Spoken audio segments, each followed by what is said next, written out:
The night in the trenches was never completely dark.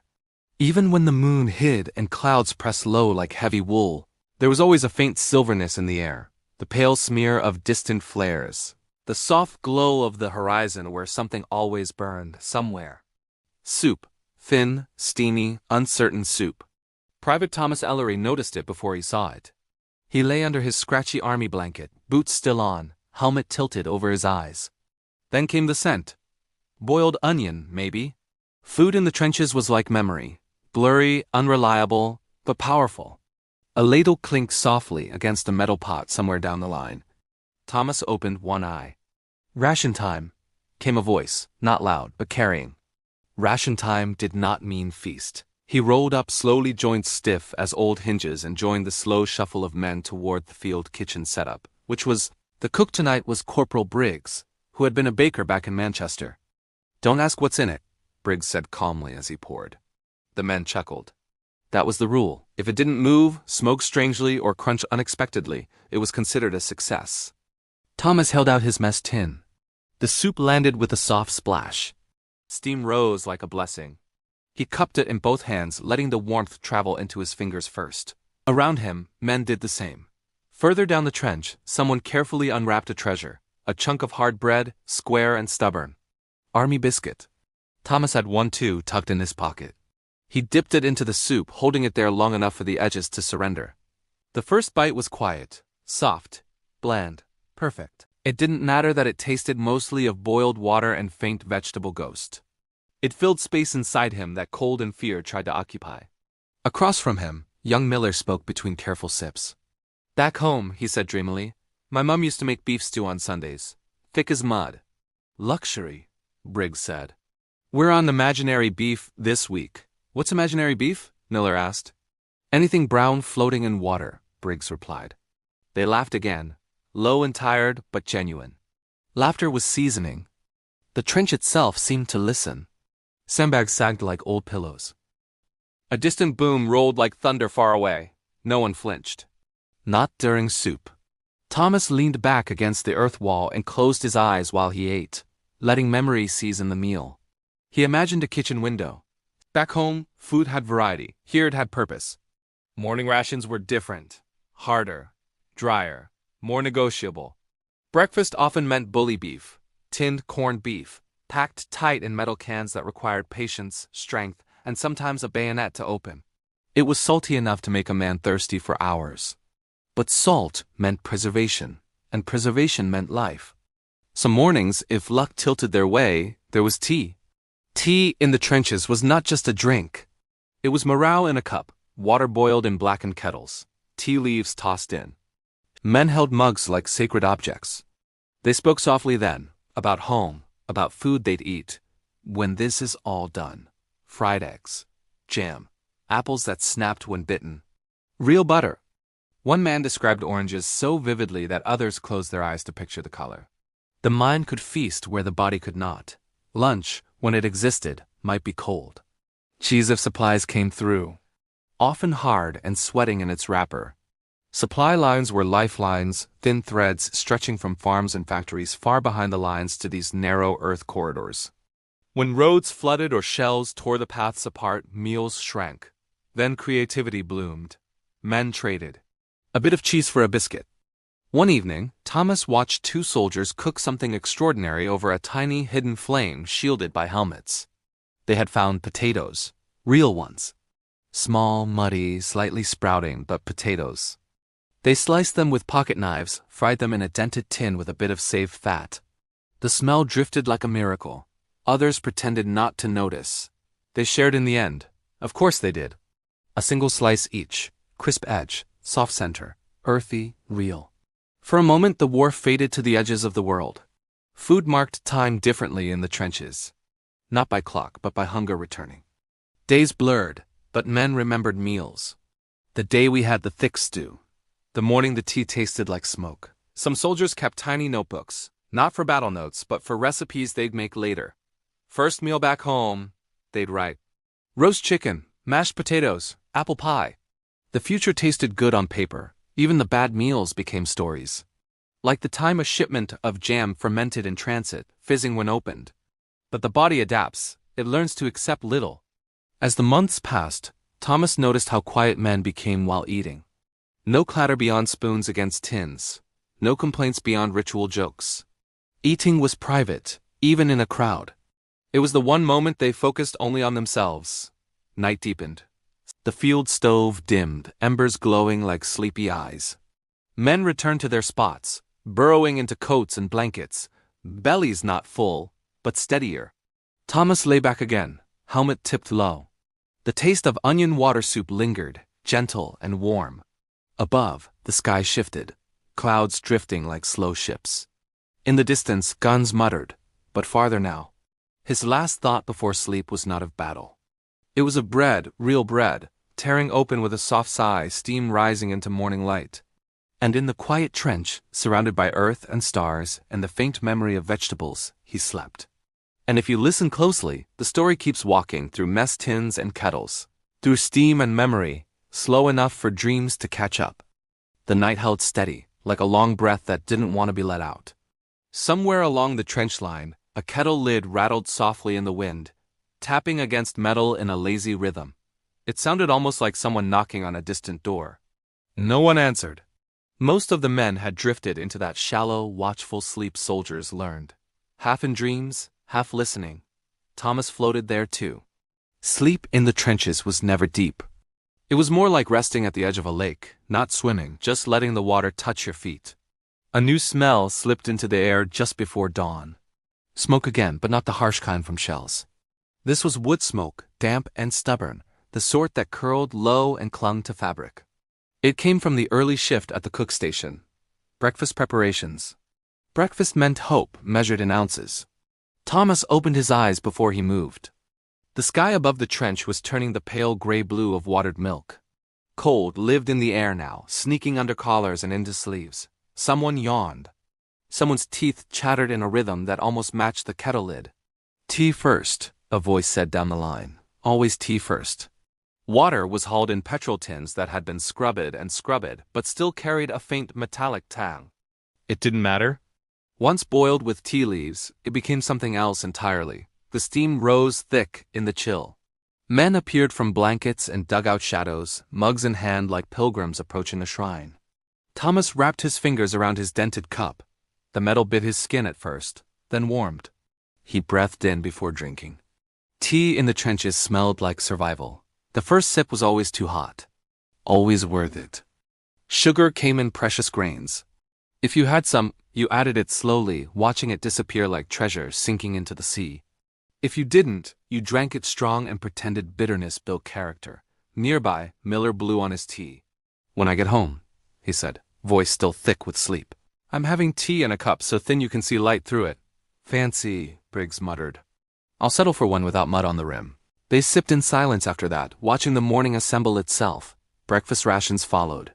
Today porridge. Or something with ambitions toward porridge. Oats, water, sometimes a whisper of condensed milk if supplies had been kind. It thickened in the pot, slow and steady, bubbles forming like tiny volcanoes. Thomas held out his tin again. The porridge landed with a soft plop, gray-beige, steaming bravely. He stirred it with his spoon. It moved reluctantly. The first bite coated his mouth with warmth more than flavor. It tasted like grain and smoke and faint sweetness from memory rather than ingredient. But it filled space that mattered. As the sun edged higher, pale and uncertain, the trench began its daytime life. Repairs, sandbag shifts, equipment checks.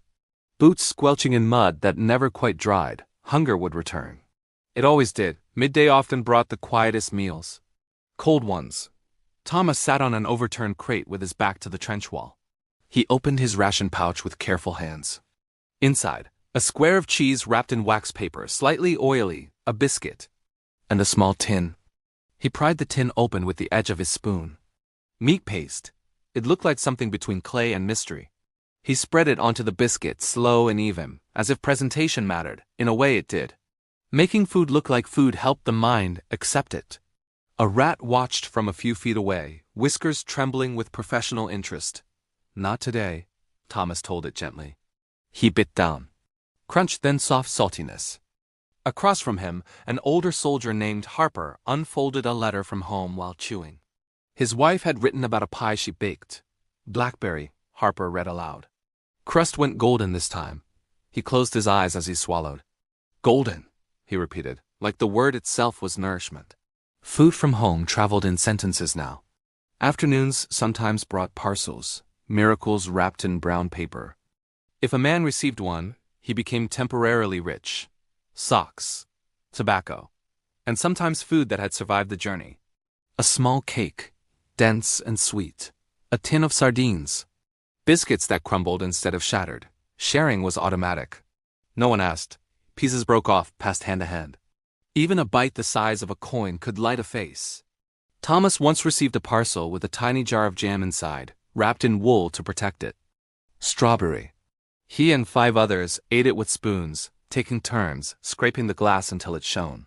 For hours after, everything felt lighter. Evening meals were the hardest to predict. Some nights brought stew, thick if luck smiled, thin if it didn't. Potatoes were royalty, carrots, celebrities. Meat, when present, was discussed respectfully.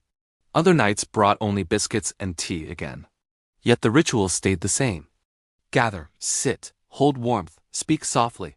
Food stitched the day together when time itself felt torn. One damp evening, rain whispering on tarps overhead, Briggs attempted something daring. He had saved bits of things, a scrap of bacon fat, a handful of dried peas, a pinch of something that might once have been herbs. He cooked slowly, stirring with ceremony. The result was uneven, slightly smoky, and unforgettable. Restaurant quality, Miller declared. What restaurant? Briggs asked. The one in my head, Miller replied. They ate slowly, stretching the moment longer than the food lasted. Night settled again, softer this time. The guns were quiet, as if even they needed rest. Thomas lay back in his place, stomach modestly satisfied, which counted as success. He thought about how strange it was that in a place built for destruction, so much care went into boiling water, slicing potatoes, saving sugar grains. War reduced things. Food rebuilt them, piece by piece. His eyes grew heavy. Around him, men shifted, blankets rustled, someone hummed a tune too quiet to name. The trench breathed, wood creaking, fabric sighing, distant wind moving across open fields beyond the earth walls. Thomas imagined a long table somewhere far away, plates, knives that weren't for fighting, bread that didn't need soaking. He pictured passing dishes, laughter rising without restraint, seconds offered freely. The image stayed with him as sleep took him, gentle as steam rising from a morning mug of tea. And in the quiet line of trenches stretching under the dim stars, hundreds of men slept with the same final thought. Not of guns, not of mud, but of the simple miracle of a warm meal, waiting somewhere in the future. The cold just before dawn had a way of settling into your bones, like an old story that just refused to leave. Thomas woke up not because of noise, but because the warmth from yesterday's meals had completely faded away. Hunger wasn't a shout. It was more of a nudge. A hollow, polite reminder that the body keeps its own time, even when clocks mean nothing. Above the trench, the sky was the color of worn tin. The breath of sleeping men drifted in soft clouds. Somewhere nearby, a spoon scraped the inside of a pot, a small, hopeful sound. Briggs was already awake. He was crouched by the field stove, coaxing a flame from reluctant coals, feeding it splinters of wood he'd saved like treasure. Fire in the trenches was never a casual thing. Every single spark had a purpose. "Morning, Ellery," Briggs murmured without looking up. "Today's special is hot water pretending to be broth." Thomas gave a faint smile and sat up, his blanket falling from his shoulders. "Any personality in it?" "Hints of yesterday," Briggs said. "Very refined," a line formed, slow and quiet. Men wrapped in coats, holding their mugs and tins close to their chests like they were fragile things. The broth, if you could even call it that, slid into Thomas's tin. It was clear, with a faint shimmer of fat on the surface. Steam curled upward, carrying a whisper of onion and something leafy that had long since dissolved. He took a sip. Warmth came first. Taste second. Comfort was always there. Across the trench, Harper was carefully slicing the last of a turnip he'd been saving. He cut it into thin coins with the seriousness of a jeweler shaping gemstones. He dropped the pieces into his mug, letting them soften. Food in the trenches had a second life. Anything could become soup if the water was hot enough. The day unfolded in a series of slow tasks. Sandbags were checked. Duckboards were repositioned over mud that sucked at your boots with a quiet, stubborn determination. Rifles were wiped down. There was always something to fix, adjust, hold together. By midday, the clouds thinned, letting pale sunlight spill into the trench in narrow bands. It lit up the steam rising from a small pot where Miller and another soldier were experimenting. They had acquired flour. Nobody asked how. Mixed with water and a pinch of salt, it became dough, rough, sticky, but full of promise. They flattened pieces on a clean shovel blade and held it over the fire. The bread cooked unevenly, bubbling and browning in patches. But the smell stopped conversations mid-sentence. Fresh bread, even improvised, smoky and slightly gritty, was something close to magic. They tore it into pieces and passed it around. Thomas held his share carefully.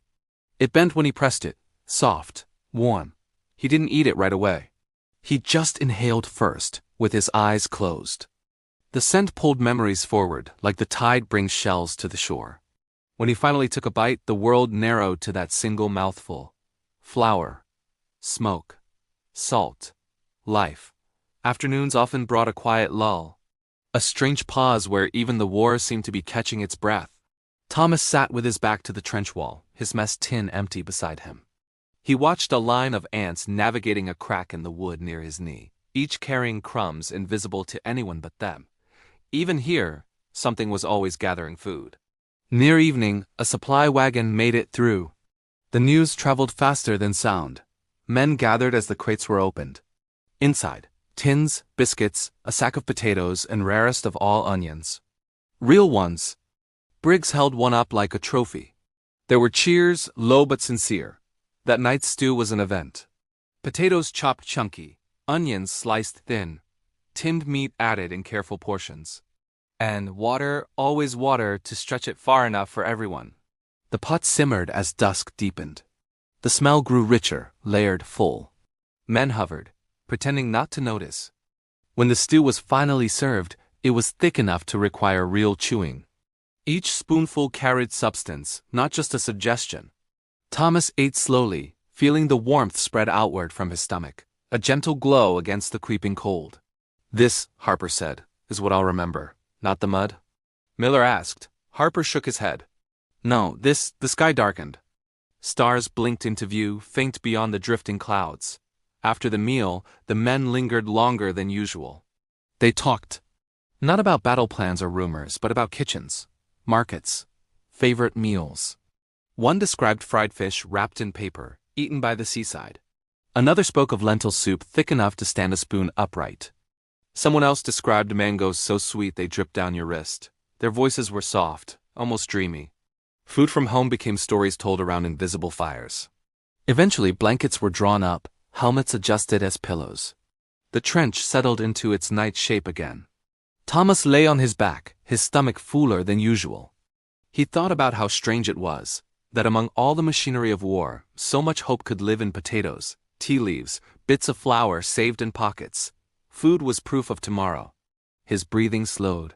Around him, the trench exhaled. Sleep came like steam fading into the air. And in that quiet drift, the war moved far away, replaced by the simple, steady image of a table, a loaf, a pot on the stove, and hands reaching out to share. The night held them there in warmth, in memory, in the gentle promise of the next meal waiting just beyond the dawn. Thanks for watching. If this story moved you, please like and subscribe for more. The next morning arrived softly, wrapped in mist that settled low over the trench like a wool blanket pulled too far down. Sound traveled differently in fog, quieter, rounder, as if the world had been padded. Thomas woke to the faint clink of metal on metal, not alarm, not artillery, just someone stirring a spoon inside a mug. He blinked, breath clouding in the pale air, and listened. The trench had its own morning language. Boots shifting on damp boards, canvas rustling, someone clearing a throat in the distance. And beneath it all, the low murmur of a pot, beginning its slow conversation with heat. Briggs again. He seemed to exist in that space between night and day, always first to coax flame from yesterday's embers. Today the smell was different, toasted. Thomas sat up, blanket slipping down. What's that? He asked, voice still wrapped in sleep. Briggs didn't turn. Oats, he said. But I browned them first. Makes it feel like we tried. That was the thing about trench cooking, effort itself became an ingredient. The men gathered with their mugs and tins, faces still creased from blankets. The fog curled between them, catching steam as if trying to steal some warmth for itself. The porridge was thicker than usual, speckled, nutty. Thomas took a bite and nodded. Tastes closer to real food. Don't spread that rumor, Briggs said. Command might hear. They ate slowly, spoons scraping in a rhythm that matched the quiet morning. Nearby, Miller held something carefully wrapped in cloth. Found it at the bottom of my pack, he whispered, as if speaking too loudly might make it vanish. He unwrapped it to reveal a small lump of sugar, slightly gray with age but whole. The men leaned in like astronomers spotting a rare star. Miller shaved thin curls from it with a knife, dropping a few crystals into each mug. Tea sweetened, even faintly, changed everything. Shoulders relaxed, eyes softened. Sugar was sunlight you could taste. By midday, the fog lifted, revealing a sky pale and wide. Work went on, always work, but today a strange calm held. Thomas helped repair a section of trench wall where earth had crumbled. As he packed mud and wedged boards into place, he thought about how often food and shelter blurred together. Both were about holding things in, keeping cold, hunger, and fear from slipping through. Lunch was simple, biscuit and cheese again, but someone had saved a sliver of onion from last night's stew. They sliced it paper thin and shared it among 4 men. Raw onion in the trenches was sharp, bright, almost shocking. It woke up the mouth, the mind. Thomas felt his eyes water and laughed quietly. Tastes like being alive, he said. Afternoon drifted. Clouds gathered, but gently, like thoughts rather than threats. A chaplain passed through, offering quiet words, but mostly just sitting with the men while they ate their evening meal. Thin soup again, but hot. He didn't speak of glory. Only of small things, gardens, the sound of rain on a home roof. Food and faith met in the same place, the hope of enough. As dusk settled, a small package made its way down the line, hand to hand. Inside, a single apple, slightly bruised. Red fading to yellow in places, it had traveled far. No one claimed it. No one suggested keeping it whole. Briggs cut it into as many slices as possible. Thin crescents, almost transparent. Thomas received one no bigger than his thumb. He held it to his nose first. The scent was crisp, bright, impossibly fresh. When he bit into it, the sound, that clean snap, felt louder than any gun. Juice touched his tongue, sweet and sharp. For a moment, he was standing under a tree somewhere peaceful, sunlight dappling the ground. Around him, other men closed their eyes, chewing slowly, reverently. An apple became a ceremony. Night came, gentle again. A rare stretch of quiet settled over the lines as if the world had agreed to lower its voice. Thomas lay down, coat pulled high, helmet tipped low over his brow. His stomach wasn't full, but it was cared for. There was a difference. He thought about the strange arithmetic of the trenches, how one potato could become joy, how sugar could turn water into comfort, how a single apple could carry an entire orchard inside it. Food here wasn't just fuel. It was memory. It was future. It was the thread tying each man to a place beyond mud and wire. The wind moved lightly across the trench top, whispering through sandbags. Somewhere someone murmured in sleep, perhaps dreaming of kitchens warm with evening light. Thomas's breathing slowed. His last waking thought was simple, steady, and enough. There would be tea in the morning. And with that small certainty, he drifted into sleep. While the trench, earth, wood, men, and all their quiet hunger and hope rested under the patient stars. In the gray, muddy labyrinth of the trenches, where the horizon was a jagged line of earth and wire, life was stripped down to its barest essentials. Survival was a minute-by-minute battle, not just against the enemy, but against the cold, the damp, and the gnawing despair. Yet, even in this bleak landscape, small sparks of humanity flickered, often kindled by the most ordinary of things: a meal. Twice a day, the food parties would brave the treacherous journey from the rear lines. Hunched low, they'd navigate the maze of communication trenches, their precious cargo of hot food sloshing in large containers called dixies. The aroma that wafted ahead of them was a beacon of hope, cutting through the stagnant air. It was a scent that meant life, a momentary reprieve from the constant tension. The menu was rarely exciting. It was usually a stew, affectionately or ironically nicknamed McConaughey, after a popular brand of tinned rations. This stew was a hearty, if monotonous, mix of turnips, carrots, potatoes, and whatever meat could be sourced, all swimming in a thin, greasy broth. Accompanying it were hardtack biscuits so notoriously tough they were called tooth breakers. Soldiers would soak them in their tea or stew, or even grind them into a coarse flour. But the quality of the food was secondary. What mattered was the ritual. The sound of ladles clanking against metal mess tins was the sound of community. Men would huddle together in small dugouts, their shoulders touching, steam rising from their tins and mingling with their breath in the frigid air. For those few minutes, they weren't just soldiers. They were men sharing a meal. They talked, their voices low. They'd share news from home, read aloud from letters that had miraculously found their way to the front. They'd joke, a dark, gallows humor that was a shield against the horrors around them. A shared piece of chocolate from a care package was a treasure. A sip of rum from the daily ration was liquid courage and warmth rolled into one. These moments were oases of normalcy in a desert of chaos. One soldier, a young man named Arthur, wrote in his diary about a Christmas truce. He described sharing his meager rations of bread and jam with a German soldier, a man he had been trying to kill just hours before. They didn't speak the same language, but they understood the shared language of hunger and the simple comfort of breaking bread together. It was a fleeting moment of peace, a testament to the fact that their shared humanity was stronger than the orders that made them enemies. These meals were more than just fuel for the body. They were fuel for the soul.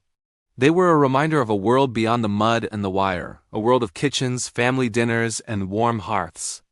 The daily ritual of eating, of sharing, became a quiet act of defiance.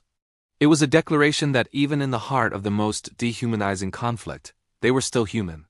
They could still find comfort in a hot stew, camaraderie in a shared biscuit, and hope in the simple, life-affirming act of a meal. Thank you for watching. If you found this story moving, please like and subscribe for more glimpses into history. The night thinned like watered ink, and a pale line of light began to gather along the rim of the world beyond the trench. Dawn didn't rush. It seeped in, quiet and patient, touching helmet edges, the curve of mugs left out, the tired folds of coats. Thomas woke to the smell of damp earth warming. It was different from the cold mud scent of night. Softer, almost sweet. Morning always changed the smell of the trench. Just a little. Someone nearby was humming. Not a tune anyone could quite place. Just a low, steady thread of sound woven through the clink of a spoon against tin. Breakfast came slowly today. Supplies had thinned again. The pot held more water than grain, and the oats floated like small islands rather than forming a sea. Still, it was hot. Thomas took his share and sat on the edge of a wooden crate, steam rising past his face. He blew gently across the surface before taking a sip. Warmth. That was enough. Miller joined him, holding his tin with both hands. "I had a dream," he said. "Good one?" Thomas asked. "Best kind. I was in a kitchen. Couldn't even see my own face, just hands. Cutting bread, thick slices. Butter melting before I finished spreading it." Thomas smiled. "Dreams know what we're missing." "Dreams are cruel," Miller corrected softly, then took another sip. Mid-morning brought a stretch of stillness. No shells. No whistles. Just wind moving over open land beyond the trench, bending unseen grass in slow waves. Briggs used the quiet to clean the cookpot thoroughly, scraping the sides with careful attention. Bits of yesterday clung stubbornly, but he worked them free. "Flavor history," he said, examining the scrapings. "Could start a museum." "You'd charge admission in biscuits," Harper said. "2 per visitor." They laughed, not loud, but real. Laughter filled spaces hunger couldn't.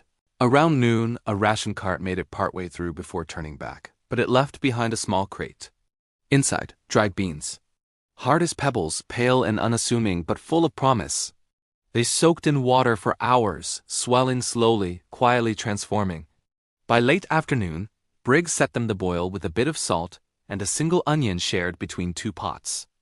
The smell deepened as the beans softened, turning the thin air rich and earthy.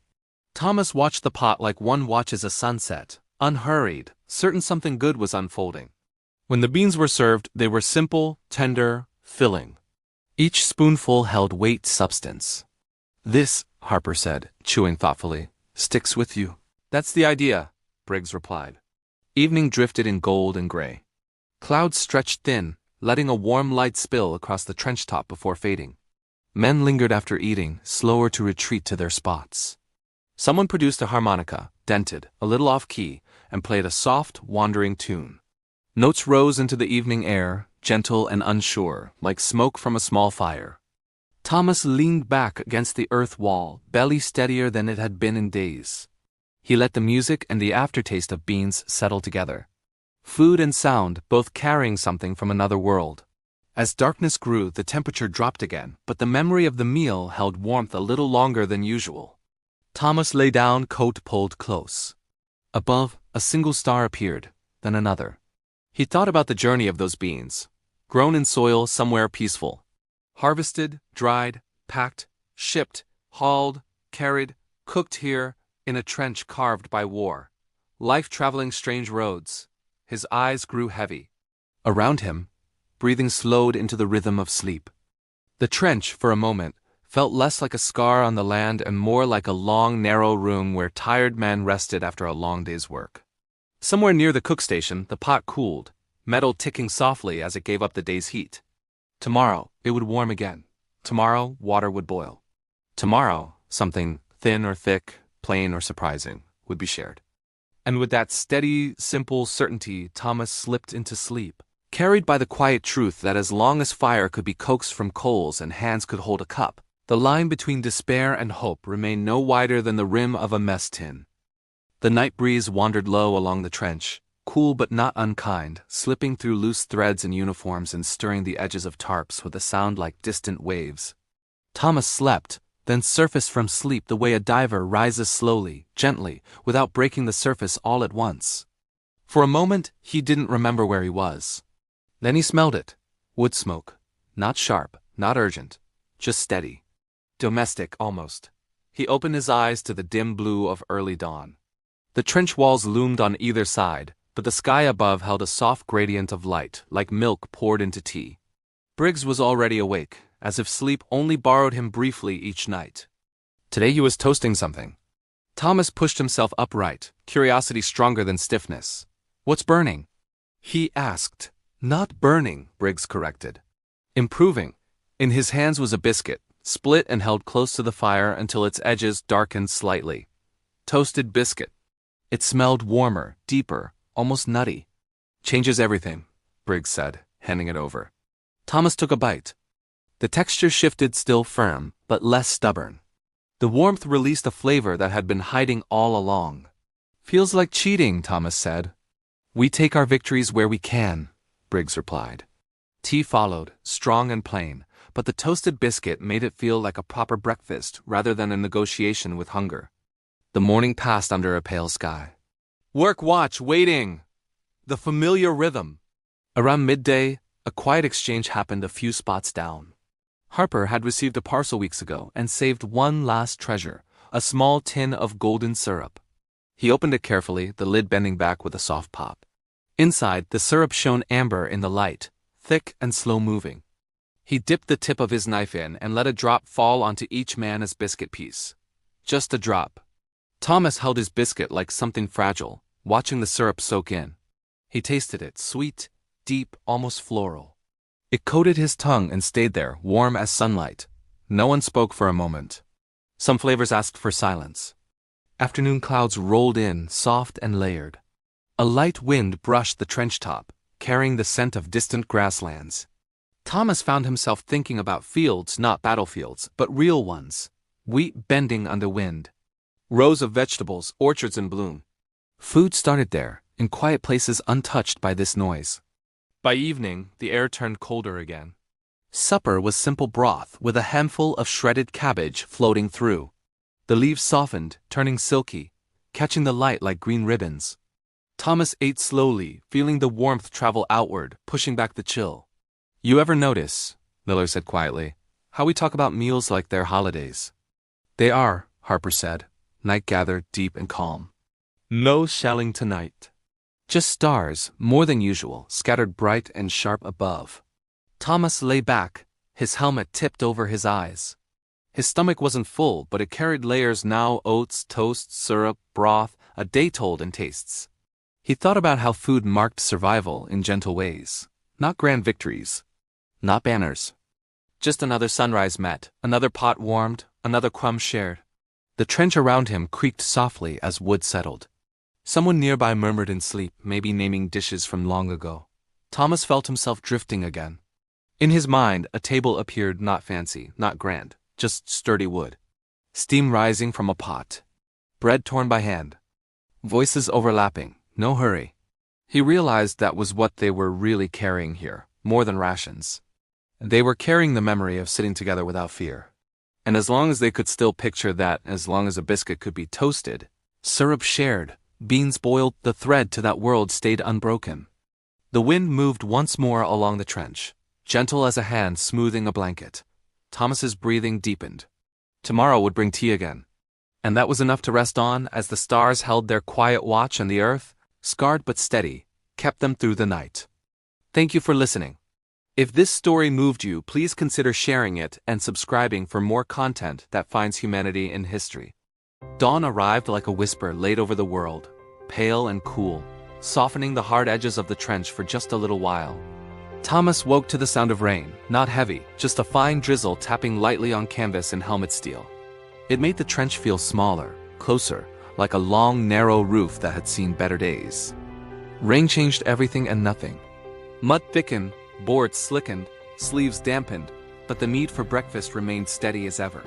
Briggs crouched over the stove, sheltering the flame with his body, coaxing it patiently. Smoke curled sideways in the moist air. Today's meal was simple, hot water with a handful of crushed oats and a pinch of salt. But rain gave it a strange advantage. Steam felt warmer when the world outside was wet.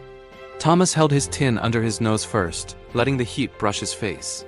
He could almost pretend he was by a window somewhere, rain on glass, kitchen warm behind him. Good weather for soup, Harper said. Good weather for anything warm, Miller added. They ate under the quiet percussion of raindrops, spoons moving slowly, shoulders slightly hunched against the chill. The morning stretched long and gray. Mist clung low, blurring the edges of everything beyond the trench walls.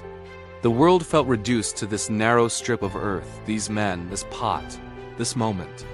Around midday, the rain eased, leaving the air washed and cool. A delivery came through, small but welcome. Among the tins and biscuits were carrots, a little bent and dirt-streaked but bright. Color in the trenches was rare. Briggs held one up, orange against the brown world, and grinned. Look at that. Practically festive. They chopped them into coins and dropped them into the pot with water and a bit of tinned meat. As the soup simmered, the carrots softened, turning the broth faintly golden.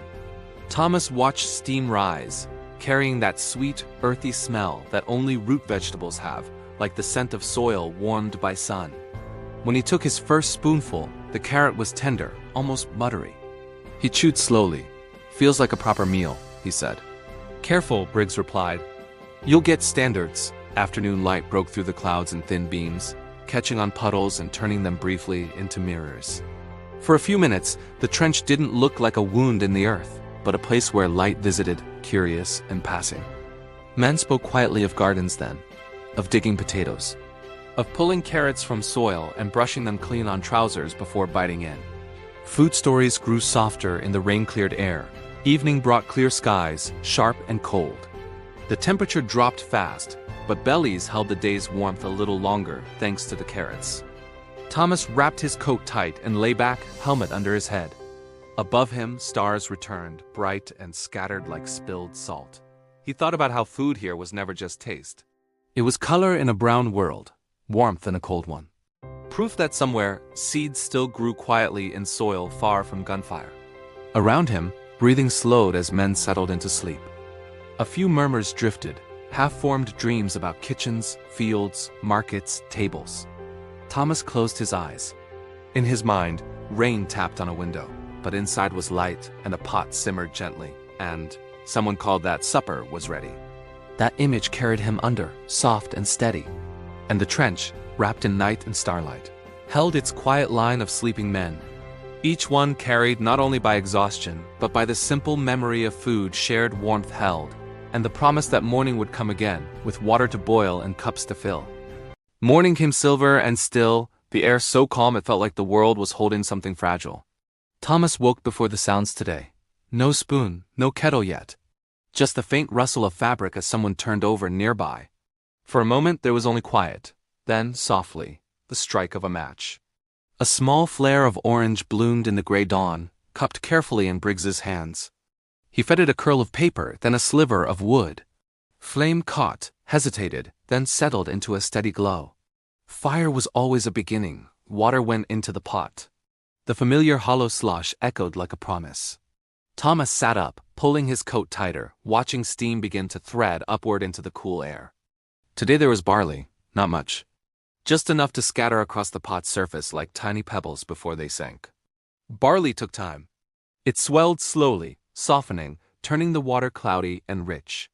While they waited, the men spoke in low morning voices, as if not to disturb the fragile peace. "I used to hate barley," Miller said. "School dinners.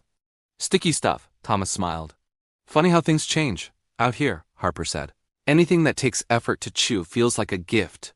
When the barley broth was ready, it was thicker than usual, with small grains rolling against the spoon. Thomas tasted it, nutty, warm, steady. It didn't excite the tongue, it reassured the body. The day unfolded in pale sunlight. A breeze moved along the trench, carrying a scent that didn't belong to mud or smoke. Grass.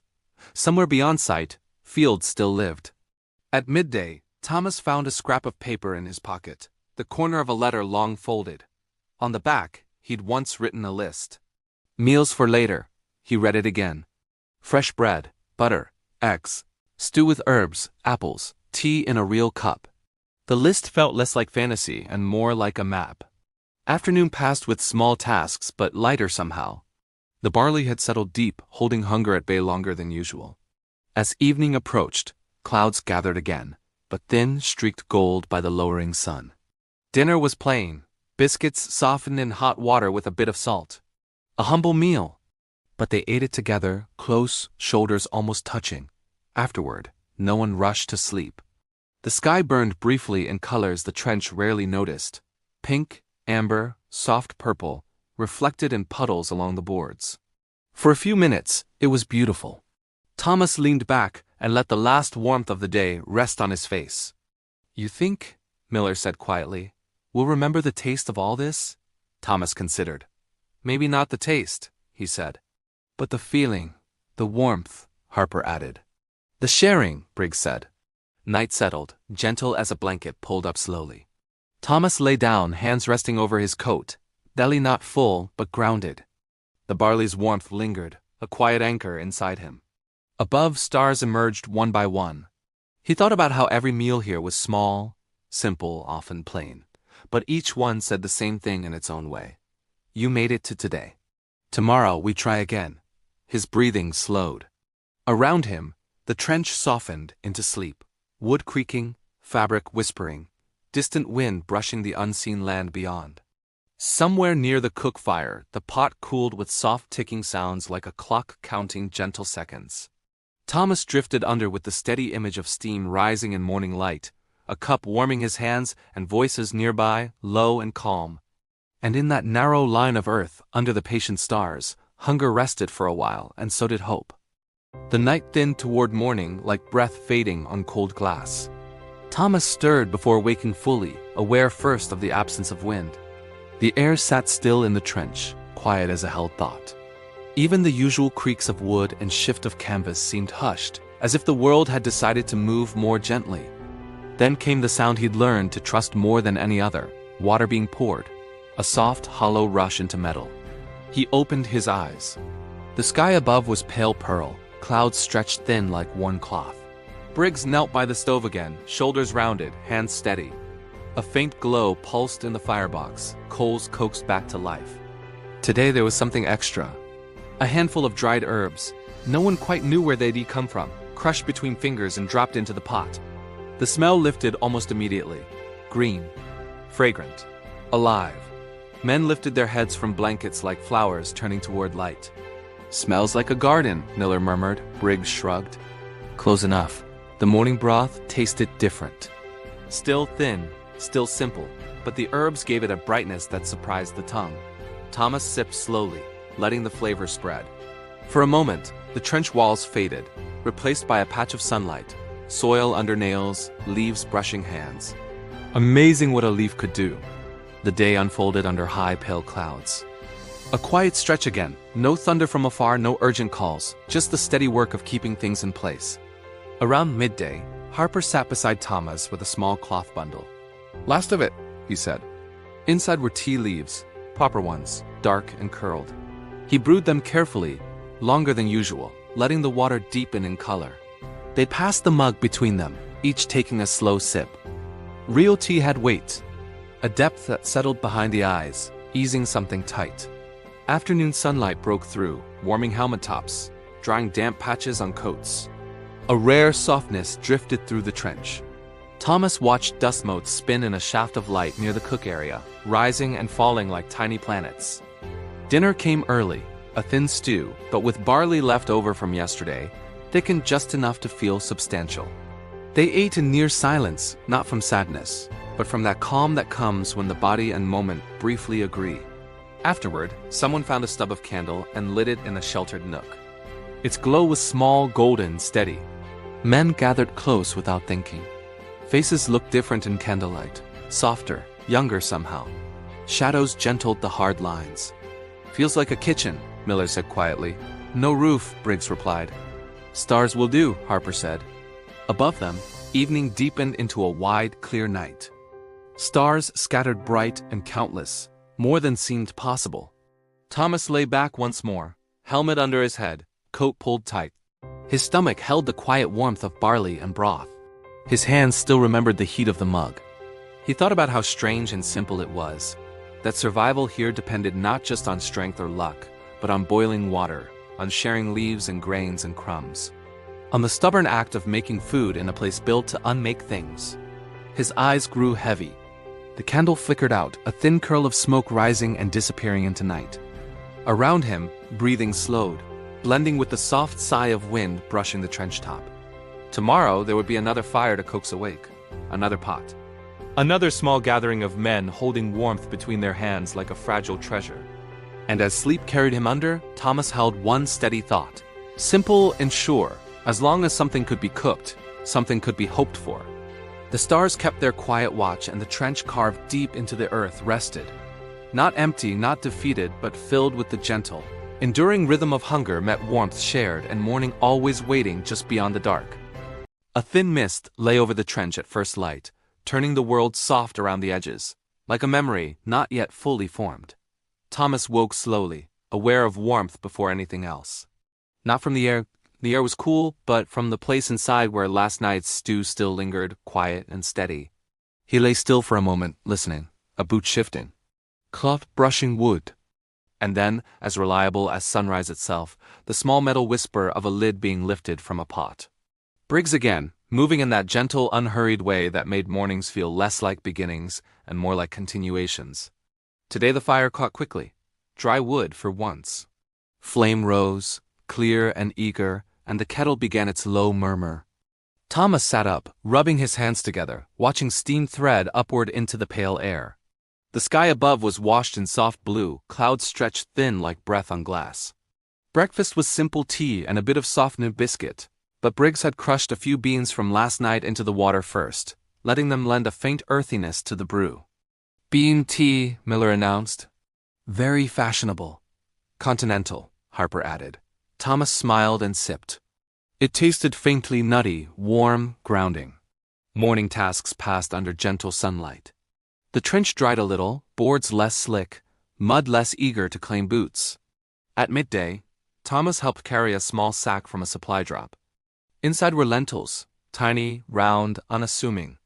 But when soaked and cooked, they became something more. They simmered for a long time, bubbling softly, turning the water a warm brown. A pinch of salt, a scrap of onion, nothing more. The smell was deep and comforting, like a hearth somewhere far from here. When the lentils were served, they were thick, almost creamy, clinging to the spoon. Thomas ate slowly, feeling each mouthful settle with quiet certainty. "This one stays with you?" he said. Briggs nodded. Food that doesn't leave too soon. Afternoon brought a long stretch of stillness. A rare gift. Men wrote letters. Men did things. Sat with eyes half closed in sunlight like cats on a wall. Food gave the day shape. Without it, time might unravel completely. As evening fell, clouds turned gold, then faded to gray. The air cooled, but gently.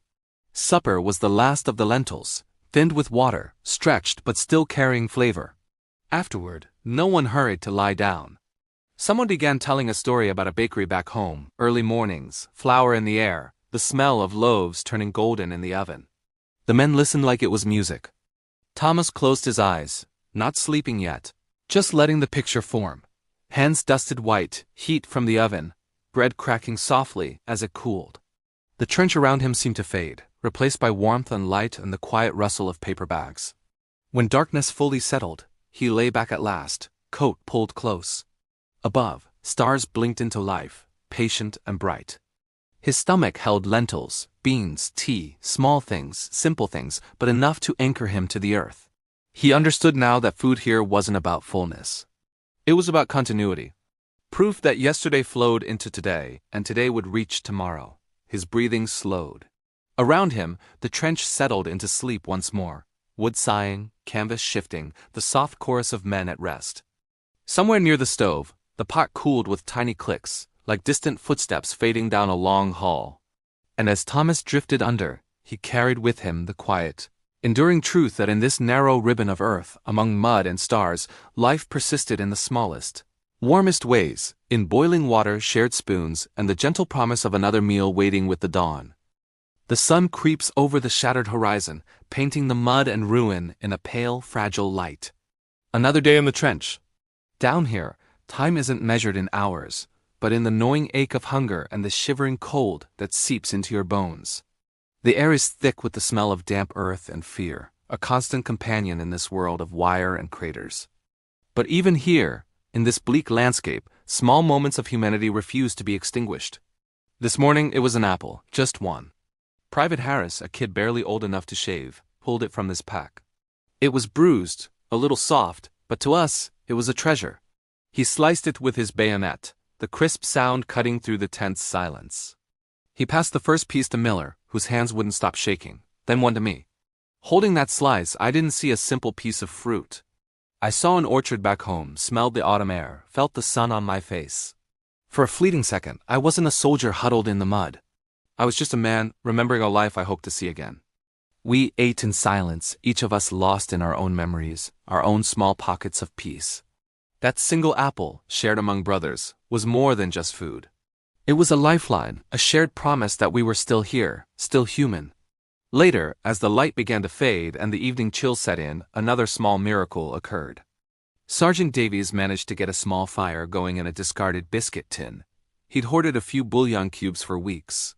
He dropped one into a mess tin of murky water, and soon a thin, steaming broth was ready. The savory aroma filled our tiny section of the trench, a stark contrast to the usual scent of cordite and decay. We passed the tin around, each man taking a careful sip. The warmth spread through my chest, a small victory against the relentless cold. It wasn't a feast, it was hardly a meal. But as I looked at the faces around me, illuminated by the faint glow of the embers, I saw something more nourishing than any food. I saw camaraderie. I saw the stubborn refusal to give up. In the quiet words exchanged over that simple broth, we found strength. We talked about anything and everything but the war. Miller spoke of the dog he left behind, Davies of the first meal he'd cook for his wife. We weren't just soldiers in a line.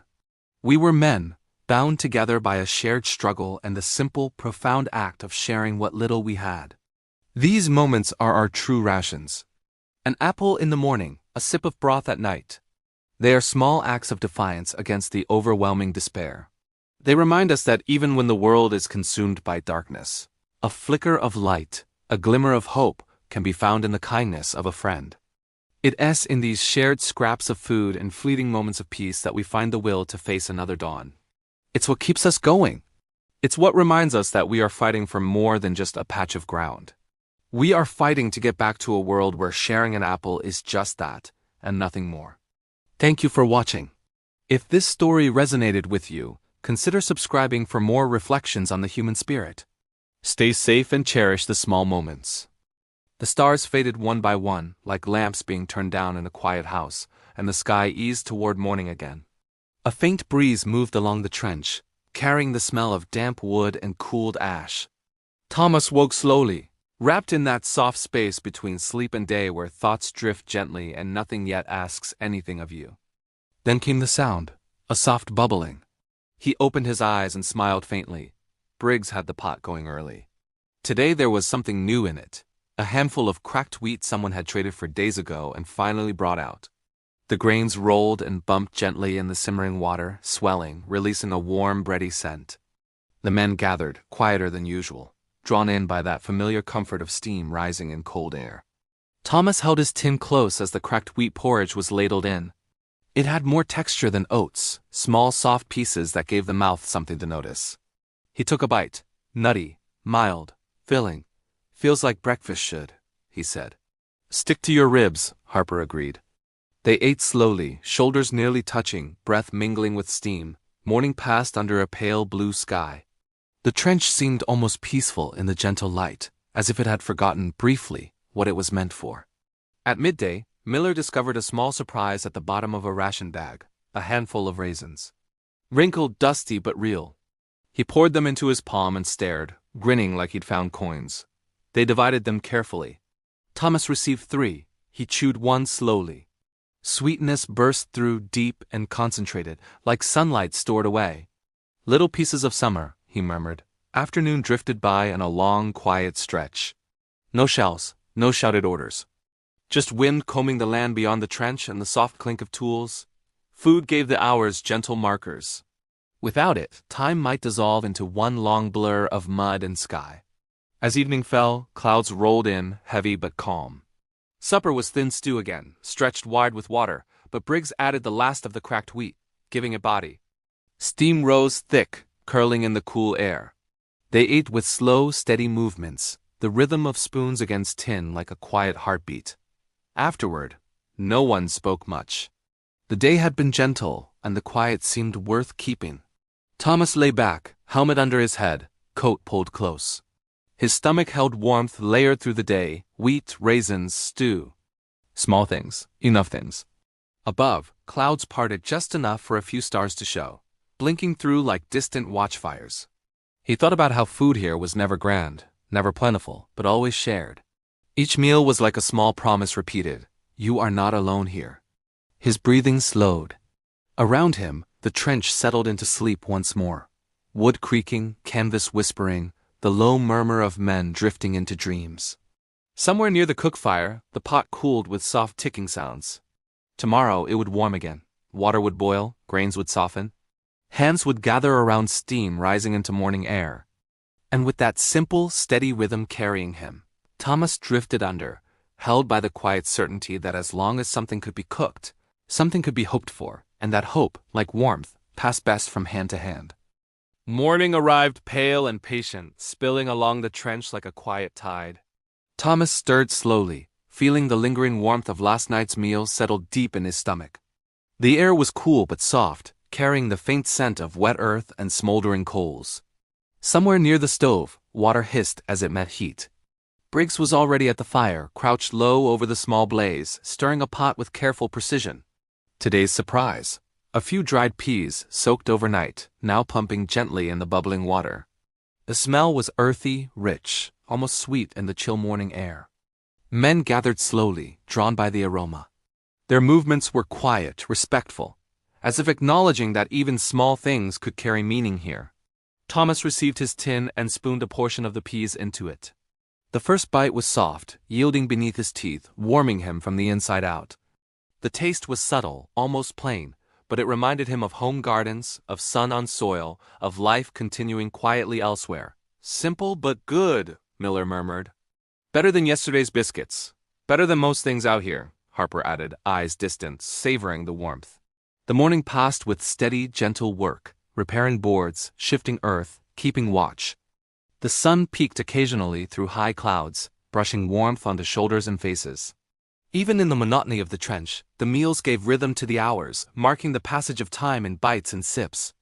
At midday, someone produced a tiny tin of sugar, left over from a rare supply drop.